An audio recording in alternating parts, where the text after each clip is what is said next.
আগামীকাল বিকাল ৩টার দিকে শাহবাগে গণজামায়াত ঘোষণা করা হচ্ছে। সংগ্রামী সহযোদ্ধা, আপনারা জানেন আমরা ইতিমধ্যে ৩ দফা দাবি দিয়েছি। ৩ দফার মধ্যে প্রথম দফা হচ্ছে আওয়ামী লীগকে সন্ত্রাসী সংগঠন ঘোষণা করে আওয়ামী লীগের যত সহযোগী সংগঠন রয়েছে সকল সংগঠন সহ আওয়ামী লীগকে সন্ত্রাসী সংগঠন হিসেবে নিষিদ্ধ করতে হবে। আমাদের দ্বিতীয় দফা দাবি হচ্ছে আন্তর্জাতিক অপরাধ ট্রাইব্যুনাল আইনে আওয়ামী লীগের দলগত বিচারের বিধান যুক্ত করতে হবে। তৃতীয়ত জুলাইয়ের ঘোষণাপত্র জারি করতে হবে। প্রিয় সহযোদ্ধা, আমাদের এই ৩ দফা দাবি যতক্ষণ না পর্যন্ত বাস্তবায়ন হয় ততক্ষণ পর্যন্ত কি আমরা এই মাঠ ছাড়ব?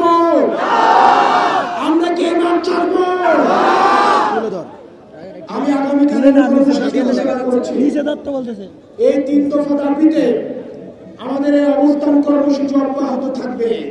পাশাপাশি আগামীকাল বিকাল ৩টার দিকে শাহবাগে গণজামায়াত ঘোষণা করা হচ্ছে। সারা ঢাকা থেকে জুলাই পক্ষের শক্তি নির্যাতিত নিপীড়িত যেই সব আওয়ামী নির্যাতন এবং নিপীড়নের শিকার যারা হয়েছেন, যারা পিলখানা হত্যাকাণ্ডের শিকার হয়েছেন, শাপলা হত্যাকাণ্ডের শিকার হয়েছেন, গুম খুনের শিকার হয়েছেন, মোদি বিরোধী আন্দোলনে যারা শিকার হয়েছেন, সবার সম্মিলিত অংশগ্রহণের মধ্য দিয়ে এই শাহবাগে আমাদের গণজামায়াত অনুষ্ঠিত হবে। তারও সাথে সাথে সারা বাংলাদেশে আমাদের প্রত্যেকটা জুলাই পয়েন্টে যে পয়েন্টে আন্দোলন হয়েছে ঠিক সেই পয়েন্টে আমরা গণজামায়াত ঘোষণা করছি।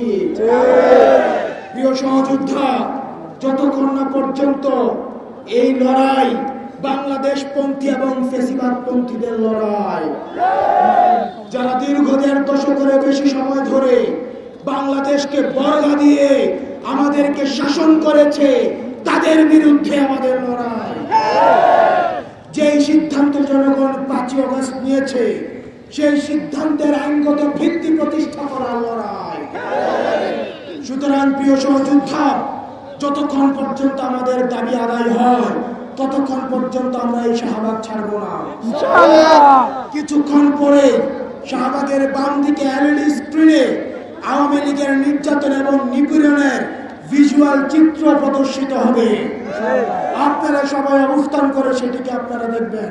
আসসালামু আলাইকুম।